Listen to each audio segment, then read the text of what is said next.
Bwana ni mwema kanisa, na wakati wote. Basi tunamshukuru Mungu kwa nafasi ya pekee hii tena ambayo ametupatia siku ya Sabato, tunapoelekea sasa kumaliza mwaka huu wa 2025. Tumekuja kwa ajili ya kumwabudu Mungu, na hatuna budi kumshukuru Mungu kwa yale ambayo anatutendea katika maisha yetu siku hadi siku. Mungu amekuwa pamoja nasi tangu tulipoanza mwaka huu. Tumetembea naye akitulinda, bariki watoto wetu, bariki kazi zetu, bariki biashara zetu. Na sasa tunaelekea kabisa mwisho hii ya mwaka huu wa 2025. Nawashukuru washiriki wenzangu kwa jinsi ambavyo tumeshirikiana katika kazi ya Bwana. Tumekuwa wote nikisimamia idara ya Amo na Dorcas. Tumekuwa wote nikiwa mzee ambaye nasimamia idara ya huduma za washiriki, lakini na idara ya afya katika kanisa letu la Mungu. Tumefanya mengi kwa kushirikiana, na Mungu awabariki sana. Tulipoita michango kwa ajili ya effort, nakumbuka effort kubwa tuliyofanya hapo Luguruni hapo. Washiriki waliitika na effort ile ilifanikiwa kwa viwango vya hali ya juu sana.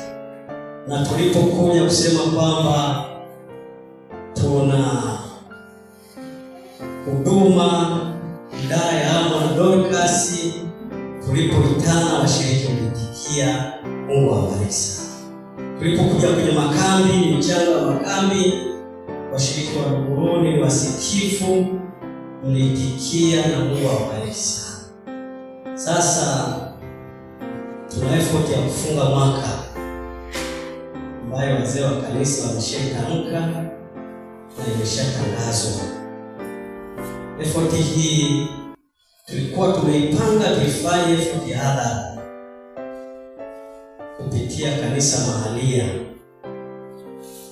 lakini kwa sababu ya uchaguzi wa serikali yetu tukaona kwamba tufanye effort hii ya nyumba kwa nyumba.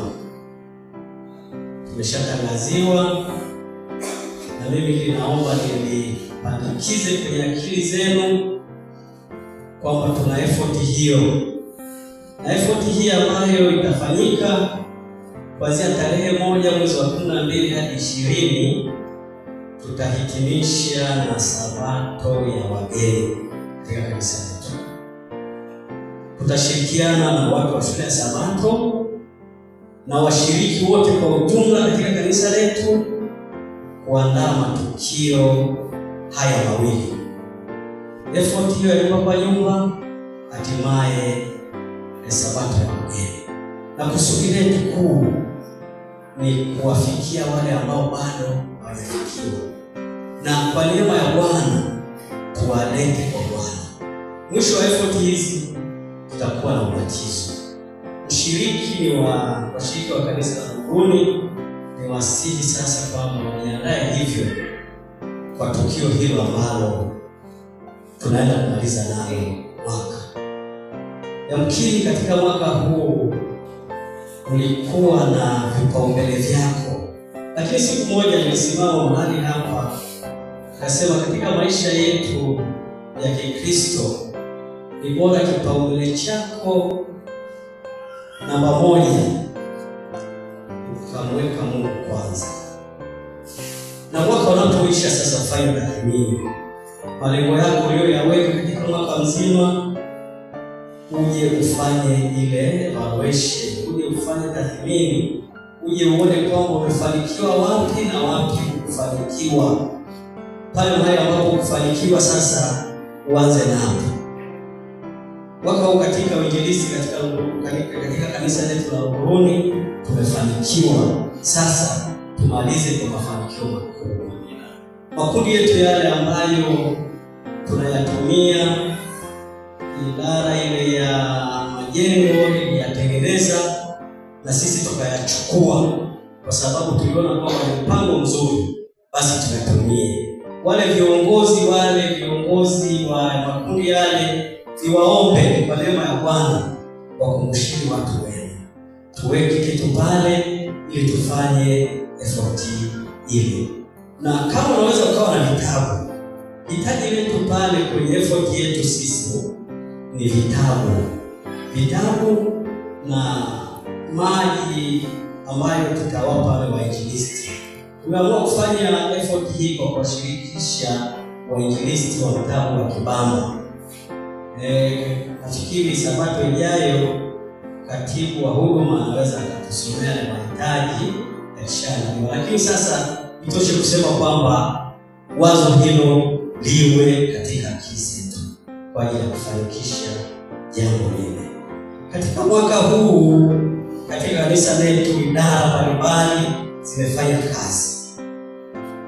Na nikamwomba Mungu kwamba ikiwezekana siku moja anipatie nafasi ili niweze kuongea mambo yanayohusu afya. Kwa nikija hapa kila siku nilikuwa naongea, nikasema Mungu akinipatia nafasi basi siku moja nitaongelea mambo ya afya, kwa sababu katika kanisa letu mwaka huu hatujasema mambo haya. Sasa nafasi imepatikana, nikasema leo nije na mambo ambayo yanahusu afya zetu.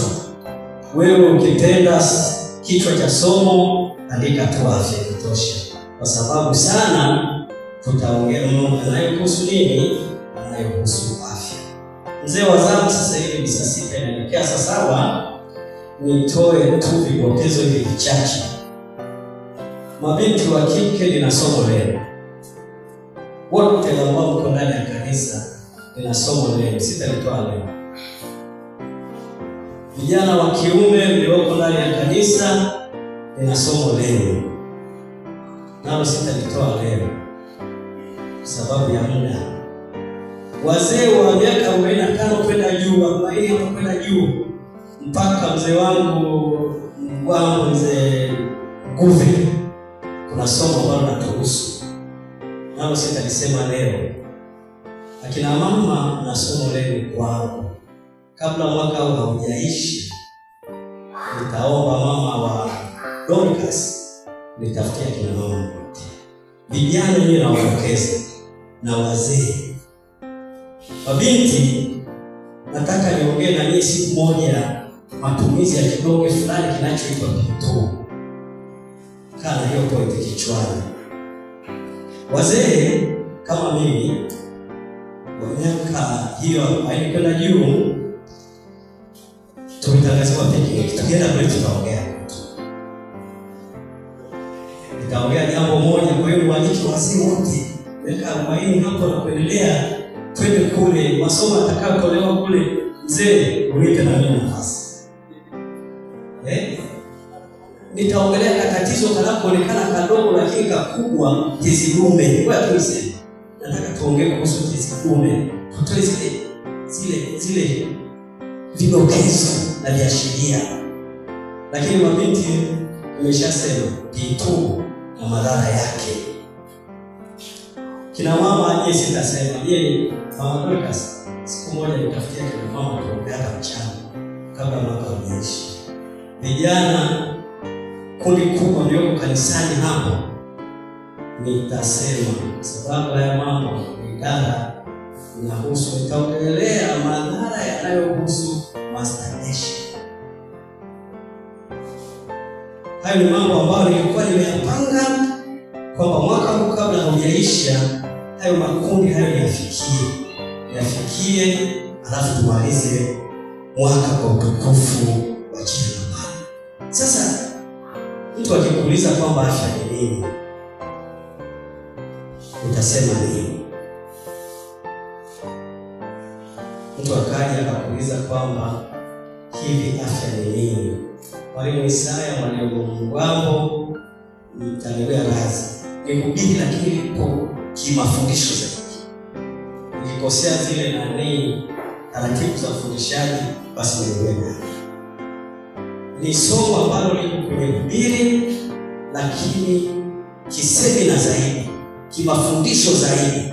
Nataka tufahamu kwamba afya ni nini leo, alafu tujue na vipengele vilivyopo tunaposema afya, na shirika la afya duniani linasemaje kuhusu afya. Tuombe. Mungu wetu na Baba wetu wa mbinguni, muda umefika sasa wa kufungua Biblia, kusoma neno lako, tuone kwamba wewe unasemaje kuhusu afya zetu.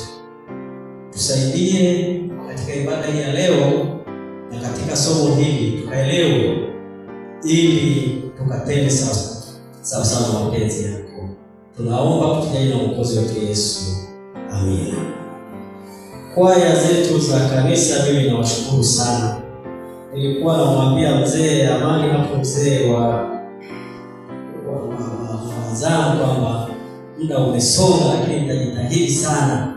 Na nyie ilikuwa inatosha tu kwamba sasa kupitia nyie tuombe alafu tutoke. Lakini kwa mwenyeji wa somo hili mniruhusu nitaenda kwa spidi ambayo sio ya kawaida. Kwaya ya Luguruni imetubariki kwa wimbo mzuri ambao naomba na nyie pale Sayuni, na mimi naomba niwepo pale. Sauti ya Luguruni mkaimba wimbo kwamba mtamwangania Bwana. Mimi naomba nimwanganie ili aweze kutubariki, na washiriki wote niwaombe tumwanganie Bwana kama wale mabinti wa Loganzila Secondary School walivyokuja kumwangania Bwana huko. Basi na sisi tumwanganie. AVG wimbo wimbo mzuri, barikiwe asubuhi na mapema. Wale akina mama walioenda kuweka kurini, barikiwe sana. Lugha za alama, mambo imara ambao tunatakiwa tujifiche kwake. Afya ni nini sasa?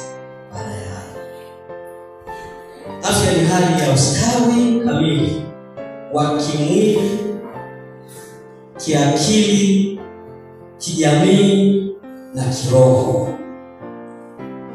Na huyu shirika la afya duniani anasema, na si kukosa ugonjwa au udhaifu. Naweza nikasimama hapa nikasema mimi sina udhaifu wowote, mimi sina ugonjwa wowote. Hapa nilipo sina ugonjwa wowote na sina udhaifu wowote. Lakini kumbe mimi ni mgonjwa. Naweza nikawa mgonjwa kimwili, kiakili, kijamii na kiroho. Hata kama sina malaria, hata kama mimi sio mlemavu, lakini ndani kwa ndani nikawa mimi ni mgonjwa. Kiroho nikawa ni mgonjwa, kijamii nikawa mimi ni mgonjwa, kimwili nikawa mimi ni mgonjwa, kiakili unaniona situkani mtu, sifanye nini, lakini kumbe mimi ni mgonjwa kiakili. Sasa kimwili inamaanisha nini? Afya ya mwili inahusu jinsi mwili unavyofanya kazi vizuri. Ndio nimekuja hapa kanisani, nimepangiwa majukumu na mchungaji, nimepangiwa majukumu na wazee wenzangu, natimiza, nifanya vizuri na kula vizuri, kufanya mazoezi, kulala ya kutosha na kuepuka tabia hatarishi kama vile utumiaji wa pombe, utumiaji wa tumbaku, uasherati na uzinzi na vitu vingine ambavyo vinaweza vikaharibu afya yako. Hiyo ndio kimwili. Alafu afya ya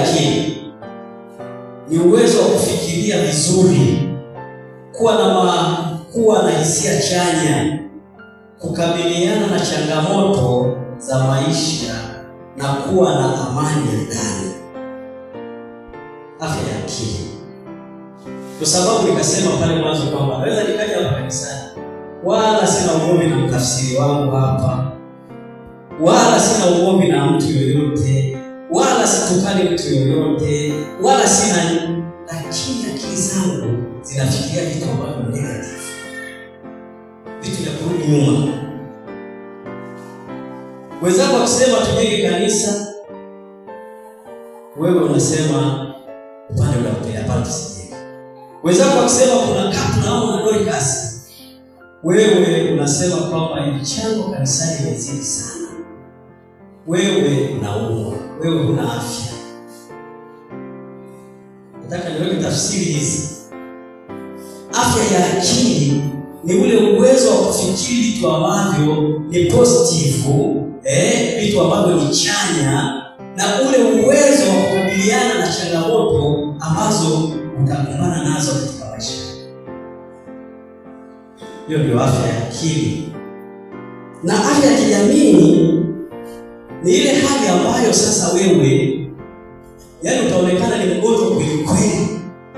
Iwapo pale jirani nyumba ambayo imetizamana na kwako, wenzako wana msiba, wewe unachukua Biblia na kuja kwa Kristo wa Sabato kusali.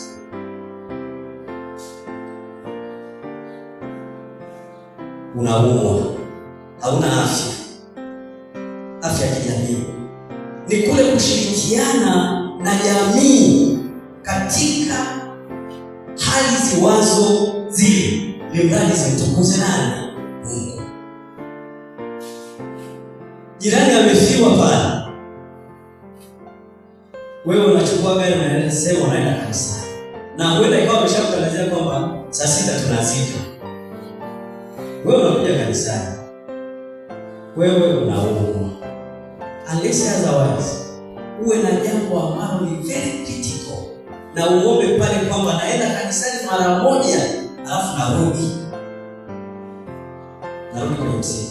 Uje ulete hicho kitu ambacho ulikuwa umepangiwa huko kanisani, ili usije kukwamisha siku za kanisani, alafu urudi. Utaonekana wewe huna afya iwapo umealikwa harusi ya jirani yako, kwa sababu tu anasali ile kanisa nyingine, nasema wewe usiende. Utaonekana unaumwa, huna afya. Afya ni uwezo wa kushiriki vizuri na wengine. Afya ya jamii ni uwezo wa kushiriki vizuri na wengine, kuwa na mahusiano mazuri, heshima na upendo, na kutoa misaada kwa majirani wanaozunguka. Wenzako pale analala njaa, lakini mchele unauzea kwenye store ya nyumba yako. Wewe huna afya ya kijamii, wewe unaumwa. Kwa hiyo kuwa na afya njema sio kule kukosa tu magonjwa, kwamba mimi sina pressure, mimi sina sukari, mimi sina ulemavu wowote, afu ukasema kwamba wewe una afya. Hapana, jitafakari katika nyanja hizi nyingine. Na afya ya kiroho sasa ni uhusiano mzuri na Mungu au imani, kuwa na maadili mema, kuwa na tumaini na amani ya moyo. Hiyo ndio afya sasa ya kiroho. Kuwa na mahusiano mazuri na Mungu.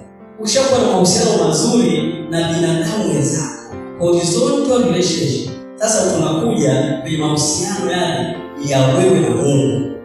Ukishakamilisha hayo mawili, wewe una afya. Hata kama una malaria, hata kama una tumbo linalokuuma, hata kama una kichwa, hata kama una pressure, wewe tutakuhesabu kwamba una afya. Sasa afya ni mpango wa Mungu kwa wanadamu, kwa sababu Mungu aliumba mtu akiwa mkamilifu. Mwanzo 1 mstari wa 31, kama msomaji unaweza kusomea hapo. Mwanzo 1 mstari wa 31, tuone kwamba Mungu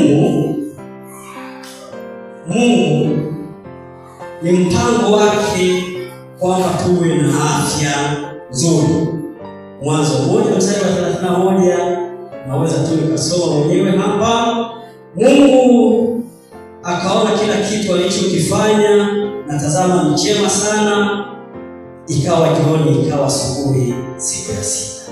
Ilikuwa tunataka tusome sehemu hii ya kwanza. Mungu akaona kila kitu alichokifanya, na tazama ni chema sana. Mungu alipotuumba, alituumba tukiwa na afya njema. Mungu hajatuumba tukiwa na pressure.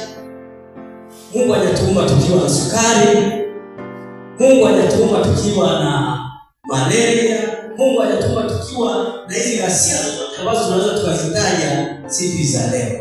Mungu alipotuumba, alituumba tukiwa kamili.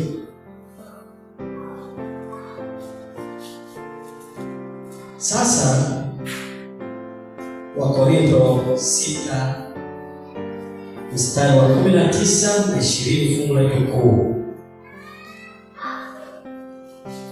Somaji kama unaweza kusomea Wakorintho wa kwanza 6:19, wa kwanza 6:19 na 20. Neno la Mungu linasema, unasemaje? Au hamjui ya kuwa mwili wenu ni hekalu la Roho Mtakatifu aliye ndani yenu, mliyepewa na Mungu, wala ninyi si mali yenu wenyewe, maana mlinunuliwa kwa thamani. Sasa basi tukuzeni Mungu katika miili yenu. Tukuzeni Mungu katika nini? Katika miili yenu. Lazima Wakristo tujue kwamba afya njema ni sehemu ya ibada. Ni lazima tufahamu kwamba afya njema, ukiwa na afya njema, ni sehemu ya ibada. Ni njia ya kumheshimu Mungu kwa kutunza mwili, akili na roho, kwa sababu miili yetu ni hekalu lake. Mungu anasema tumtukuze Mungu katika miili yetu. Lakini sasa imetokea siku hizi kinyume na hapo. Na neno la Mungu linasema kwamba hii miili si miili yetu sisi. Sasa tumejimilikisha hii miili, imekuwa yetu. Mimi hapa zamani nilita Faumeni. Faumeni ndio alikuwa mshukari. Sasa mimi hapa Faumeni kama mzee Amani unayemsema, nimeshaumilikisha mwili wangu. Nimeshakuwa mali yangu. Mwili huu naulisha ninavyotaka. Tofauti na mapenzi ya nani? Ya Mungu.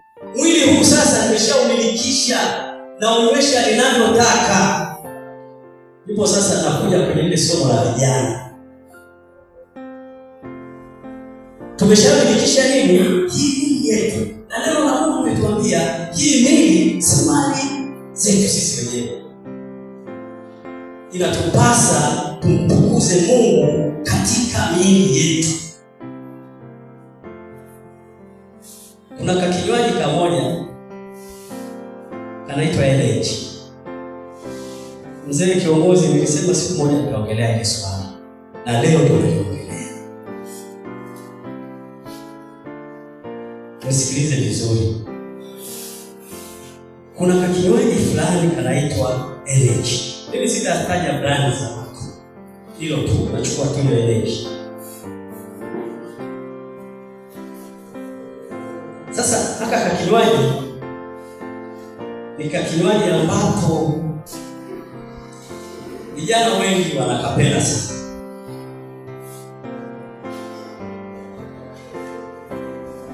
Ila madhara yake ni makubwa sana katika miili yetu.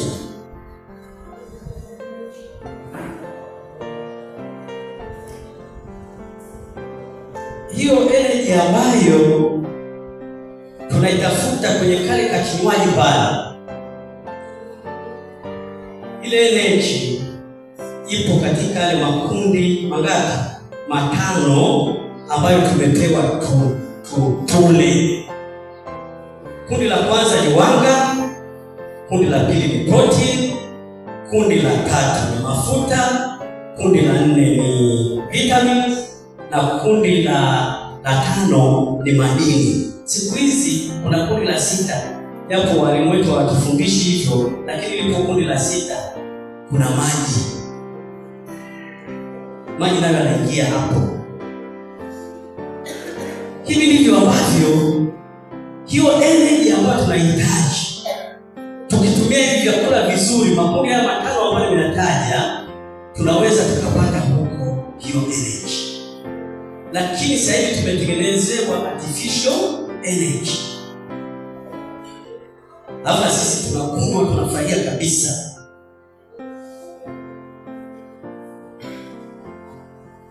Energy ni kinywaji hatari ambacho kimebeba kafeini. Tunafahamu kwamba kafeini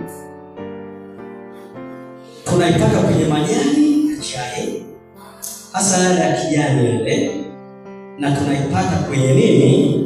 Kahawa.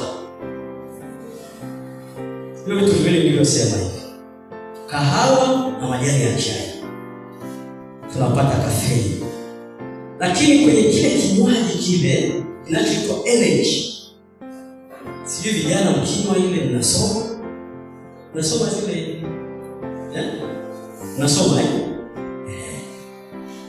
kuna kafeini ambayo inatajwa kwamba ni hatari katika maisha hasa ya vijana. Ile vijana tunasema mna boost. Halo, tuko pamoja? Eti rafiki yangu, tunasema unajiboost, lakini katika kujiboost kule kuna shida. Na hapa ndipo nataka nitoe semina kidogo, alafu tuendelee na jambo la pili, alafu mzee amani tufunge ibada. Ile kafeini iliyoko pale, ngoja nimuulize mtu mzito mkubwa kuliko wengine hapa ndani. Mzee Masanja, mzee Jofre kawaonea. Eti nani? Yoni, wewe chai unaweka vijiko vingapi kwenye kikombe kimoja chai? Kijiko kimoja na Yoni anasema kwenye chai anaweka kijiko kimoja na nini? Na nusu. Nataka niongelee sukari, alafu ndio nitaongelea nini? Nitaongelea kafeini. Sukari iliyoko kwenye ile kinywaji energy inakadiriwa kuwa vijiko 4 hadi 6 vya chai. Vijiko 4 hadi vingapi? 6 vya chai. Na sukari hiyo ni hatari kwa mishipa yako ya damu, ni hatari kwa ajili ya moyo, ni hatari kwa figo zako. Kafeini iliyoko pale, tawakusa kidogo na kina mama, madhara yake yaliyoko pale kwa wewe kijana, itakusababishia mapigo ya moyo kwenda mbio. Mungu ameweka yale mapigo, kina Fauleni wako hapa ndani, kila sijamuona, Madugu yupo. Mungu ameweka yakawa constant kwetu wote hapa ndani. Tukipimwa yataonekana kama tunapishana 1 2 hivi 3, lakini hatakiwi yazidi ngapi? 72 kwa dakika moja. Ndio usiliko sawa sawa. Makenye ndio unatakiwa sasa ya masomo mtoe na magua tunafara na nani, sio mko wapi? Sasa ukitumia ile kafeini iliyopo katika kile kinywaji cha energy, mapigo ya moyo yanaenda mbio, mwili unasisimuka. Madhara yatakayotokea, utakuwa umeshaingilia utendaji kazi wa nini? Wa moyo.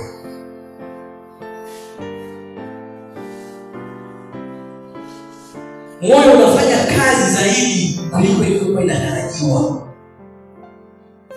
Akina madugu sio wajinga, ukienda hospitalini wanakupima yale mapigo ya moyo ili waone kwamba moyo wako unafanya kazi nini sawa sawa.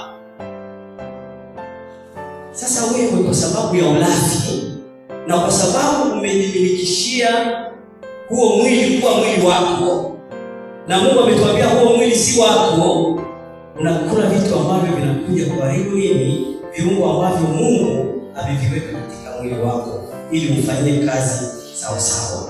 Sasa yale mapigo ya moyo yakishaongezeka, kitakachofuata hapo ni kitu kimoja. Utapata nguvu za muda mfupi. Kwani dakika zile utakuwa na nguvu na zitakusaidia kufanya hicho unachotaka nini kufanya. Kama ni kuendesha pikipiki utaendesha, kama ni kubeba matofali maanisha kumpelekea mzee maji kwa gorofani utabeba, kwa sababu na nguvu za muda. Nitawaeleza kitu kitakachotokea baadaye. Kitakachotokea sasa, ile mapigo ya moyo yameongezeka,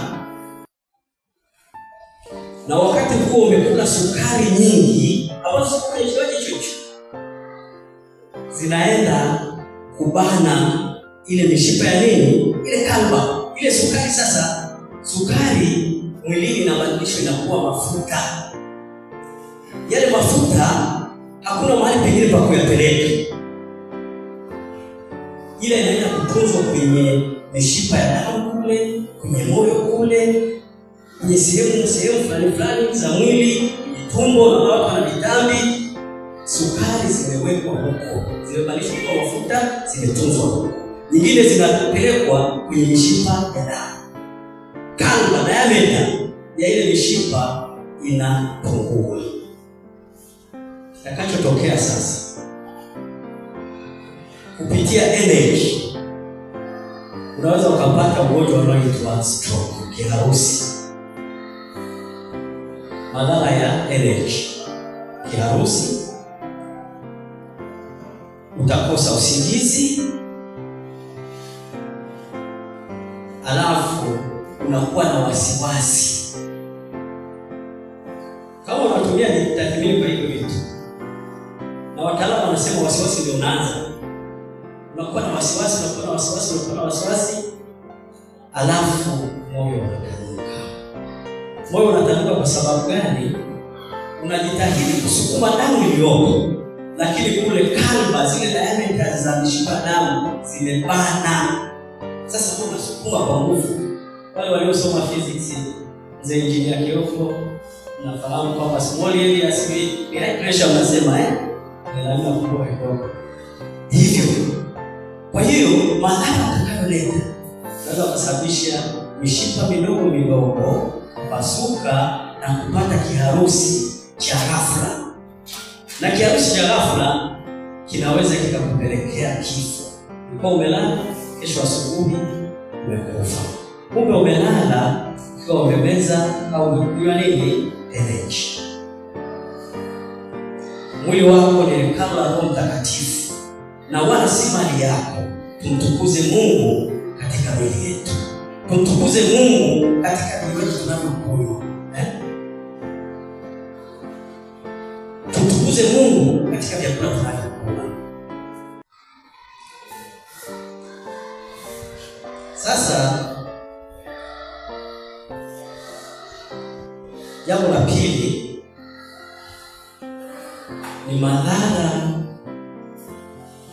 yanayotokana na kujichubua ngozi. Mungu ametuumba akatuwekea kitu kinachoitwa melanin kwenye ngozi zetu. Wote tunazo, wote. Kuna katabaka fulani kako kwenye ngozi zetu hizi, kako hapo, melanin. Lakini Mungu amekaweka hapo kwa makusudi kabisa, kwa ajili ya kuzuia madhara ambayo tunaweza kuyapata tukiwa katika mazingira haya ambayo Mungu ametuumbia. Amekaweka hapo kwa ajili ya kukinga mionzi ya jua. Sasa sisi tumebadilisha matumizi ya ngozi ambayo Mungu ametupa.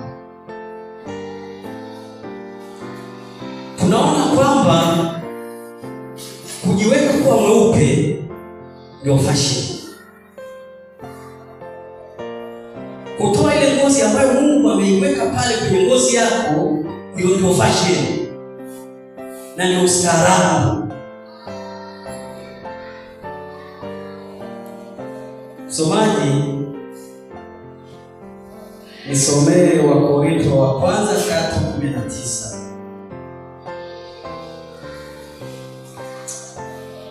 Wakorintho wa kwanza 3:19. Neno la Mungu linasema, maana hekima ya dunia hii ni upuuzi mbele za Mungu. Umesoma ngapi? Wakorintho wa kwanza 3:19. 17. Kama mtu akiliharibu hekalu la Mungu, Mungu atamharibu mtu huyo, kwa maana hekalu la Mungu ni takatifu, ambalo ndilo ninyi. Hekalu la Mungu ni takatifu, ambalo ndio sisi. Sasa leo nilikuwa nataka nitaje vile viambata, zile chemicals ambazo zipo kwenye hivyo vitu ambavyo tunatumia kujichukua. Wote jinsia zote siku hizi wanafanya hiyo kazi. Kufanya hiyo skin bleaching. Jinsia zote kienda huko unakutana nao. Wewe unajidai kwamba unatengeneza, lakini unaharibu. Sasa viambata hivi ambavyo ni hatari sana, na nataka nivitaje hapa. Cha kwanza ambacho ni hatari sana kinaitwa hydroquinone. Ukinunua mafuta yoyote, soma hiyo kitu.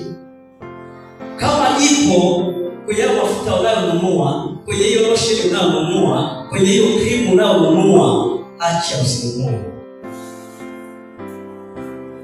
Kiambata kingine ni mercury. Na kwa bahati nzuri wanatutengenezea alafu wanatuandikia. Shida yetu sisi wa Afrika, hatusomi. Wenzako tu akishakwambia kanunue Carolite, unaenda mahali.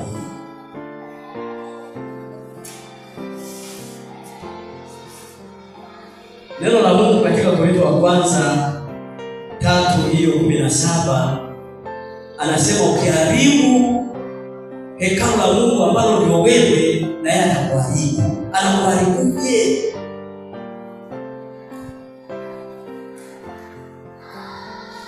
Na wewe una akili za kusoma kabisa. Unaenda dukani pale Kariakoo pale, unanunua lotion. Soma hivyo vitu kwa sababu unajua kusoma. Kiambata kingine kinaitwa steroids. Hii haionekani sana,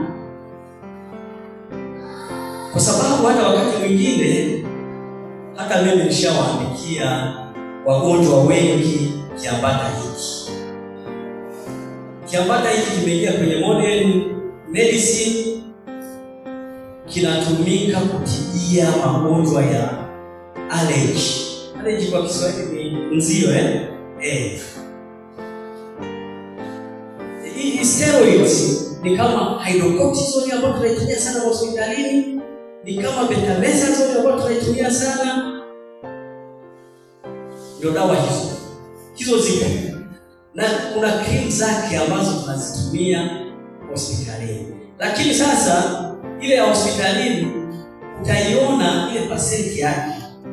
Usinunue ambayo imezidi 0.5%. Ishie hapo kwenye 0.1, 0.2, 0.3. Kwa hiyo hivi viambata vitatu hivi nimependa nivitaje watu wa Mungu tunapomaliza mwaka huu wa 2025. tuvijue na kariri, ili tuvikariri vizuri.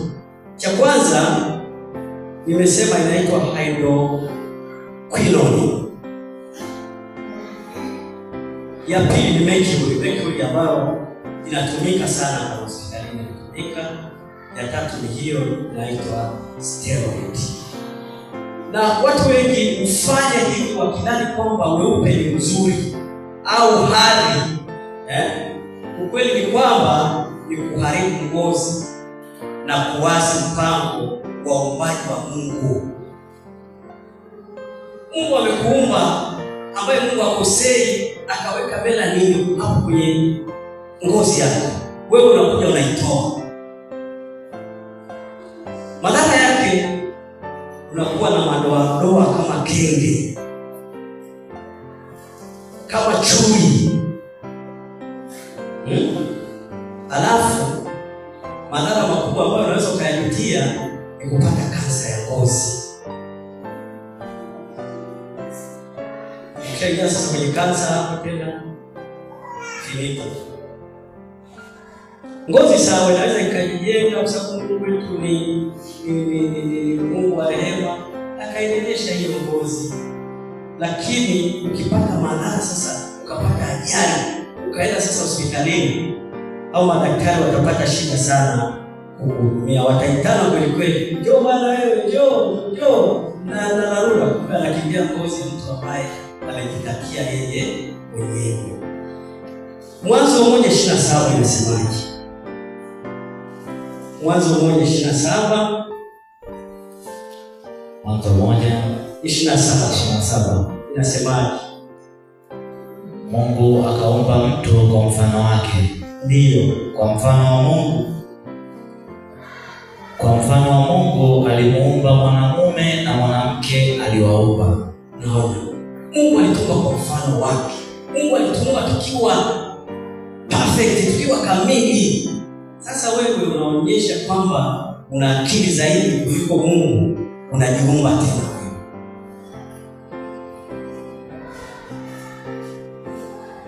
Kwa mfano wa Mungu alimuumba mwanamume na nani?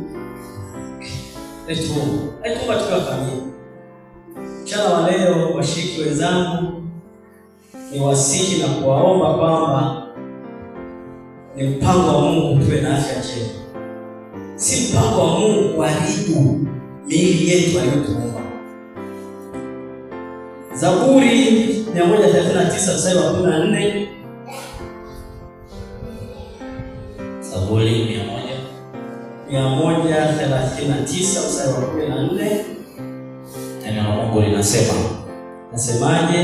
Nitamshukuru Mungu kwa kuwa nimeumbwa kwa jinsi ya ajabu. Ndio, shukuru Mungu hivyo ulivyo. Yaani hiyo ngozi yako hiyo, mshukuru Mungu nayo hiyo. Endelea. Kwa jinsi ya ajabu ya kutisha. Kwa jinsi ya ajabu ya kutisha. Yaani mimi hapa na ufupi wako shemasi mnaikiwe sana. Leo nimeshusha hiki kiweka hapa na mimi nimekaa. Nikiweka hapa ndipo isingeonekana. Nimeumbwa hivi, nimshukuru Mungu na ufupi wangu huu. Na wewe mshukuru Mungu na ngozi yako hiyo. Mshukuru Mungu na wewe wako huwa Mungu alikupa.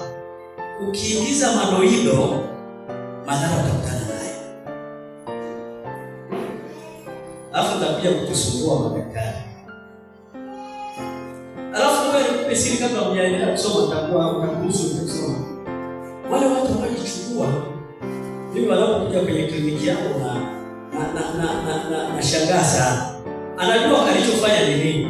Lakini anakuja na kuambia daktari na ugonjwa wa ngozi na washa. Vinawasha vile mzee Masanja.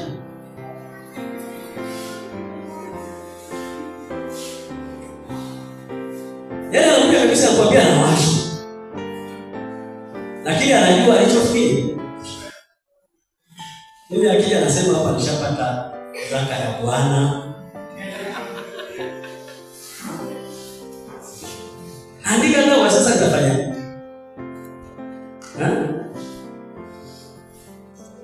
Namwandikia antihistamine.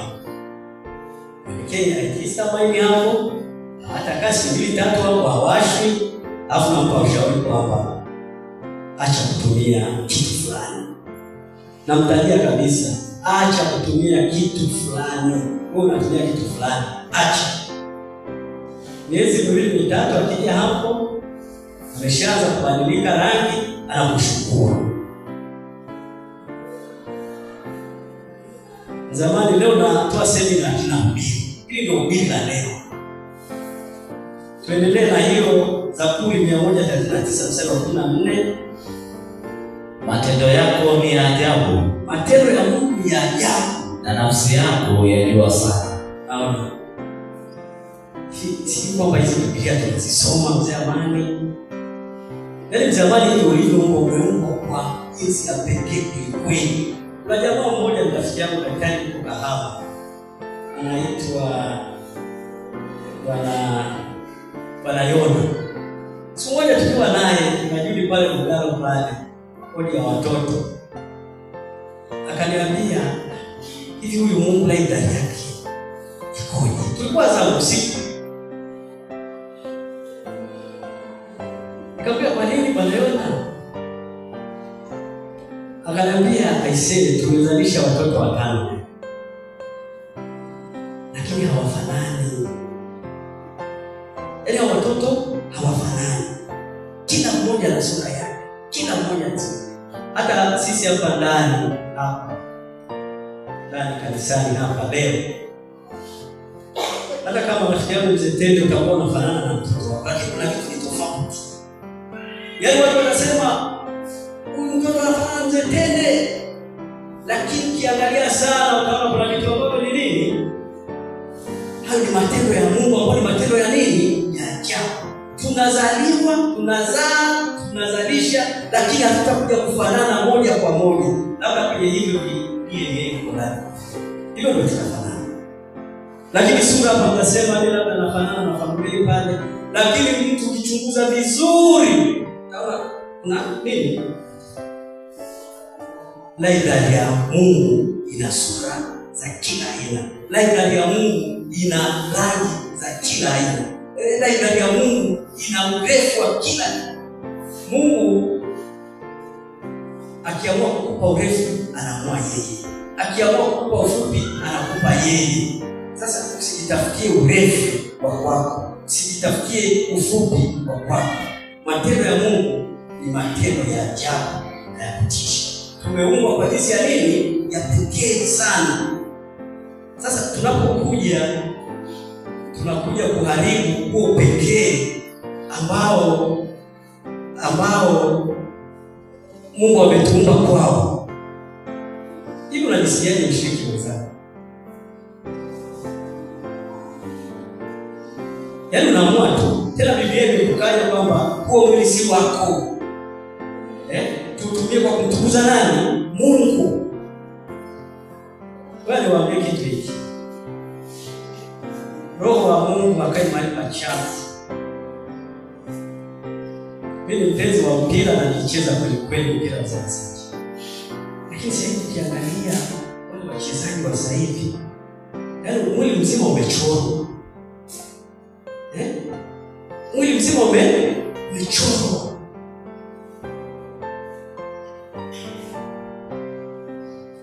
Mwili wako ni hekalu la nani? Na Paulo anapoandikia Wakorintho anatoa onyo kwamba ukiuharibu mwili wako na Mungu atakuharibu. Kuharibiwa kwetu ni hukumu ile ya mwisho. Kuhukumiwa kwetu na kuharibiwa kwetu ni kupata magonjwa. Mungu amekuumba ukiwa mzima, umejitogolea masikio, umekuwa kupata makelori. Na Mungu alivyo ajabu sasa. Kelori ukikata ile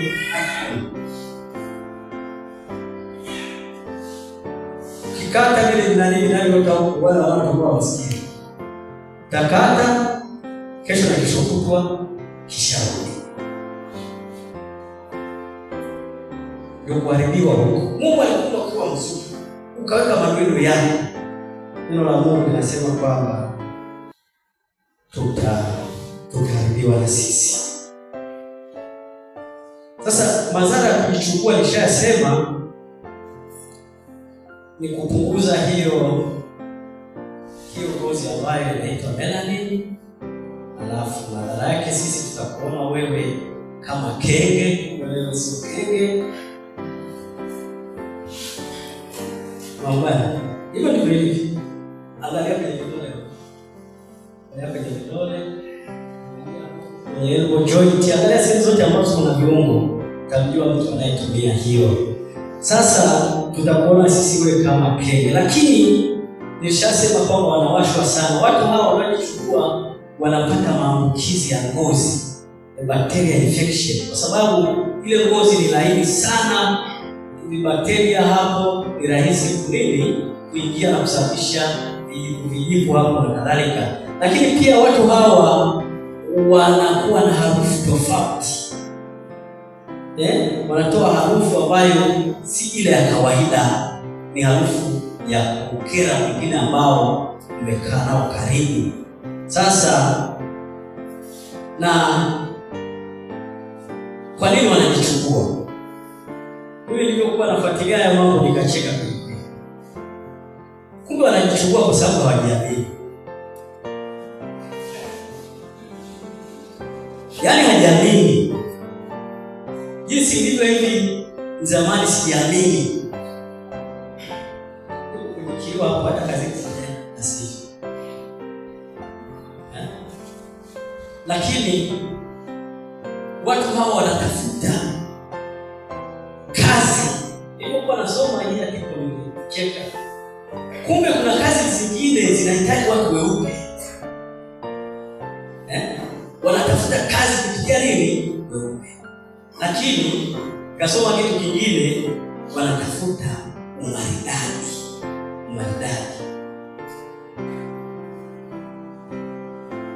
Neno la Mungu katika Samueli wa kwanza sura ya 16 mstari wa 7 inasemaje?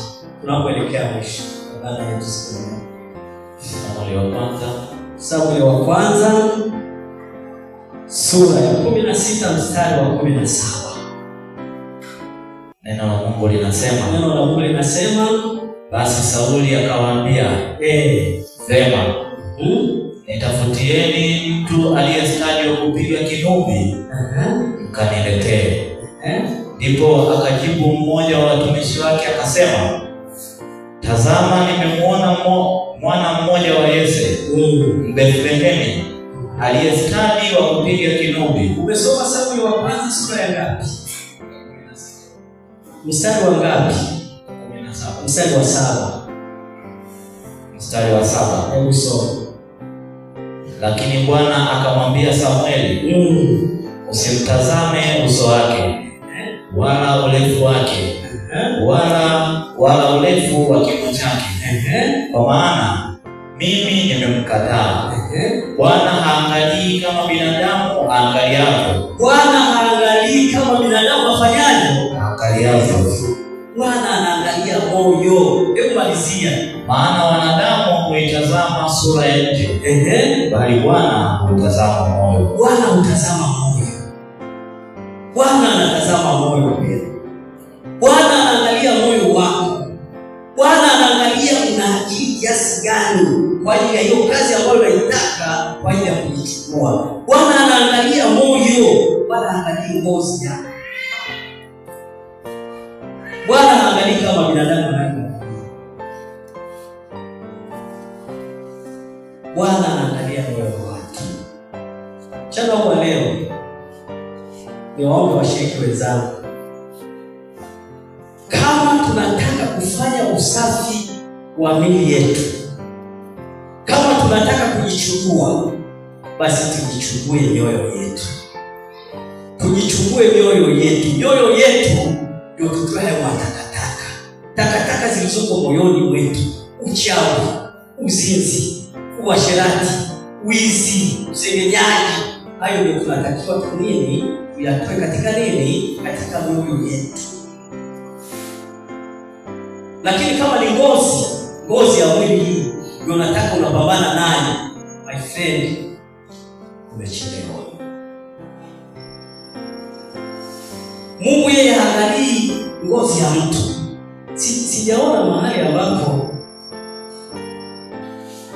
wanatafutwa masharti ya kazi, labda ya jeshini ndio wanasema tunatafuta watu warefu kulingana na nature hiyo kazi na nini. Lakini hata wao sijawahi kuona mahali wameandika awe mweupe au awe mweusi. Zamani ushaona? Ila urefu wanasema kitu kama hivyo. Vitu kama hivyo wanasema. Lakini ngozi mimi sijawahi kuona. Ndio fulani kiwewe bwana huko kwa serikali. Ushaona hiyo kanisa? Linataka mtu mwenye ngozi fulani ndio kazi. Sindio nilikuwa nataka useme hivyo. Na sasa Mungu yeye nasitegemei sisi Waadventista wa Sabato tutaenda kwenye hayo mzee aliyosema. Si kweli? Tusisokaenda huko sisi. Tutatafuta kazi halali. Kazi ambazo zitamtukuza Mungu. Mungu atusaidie sana mchana huu leo, na tujue tu kwamba sisi binadamu tunaangalia nje. Lakini Mungu kuangalia nini? Tujitengeneze katika mioyo yetu. Mioyo yetu iwe safi. Mioyo yetu iwe na matendo ambayo yanampendeza Mungu. Hata kama wewe ni mweusi kiasi gani, hata kama wewe ni mfupi kiasi gani, Mungu akiona moyo wako ni safi, utaweza kufanya mambo. Mungu atubariki mchana huu leo kwa jina la takatifu.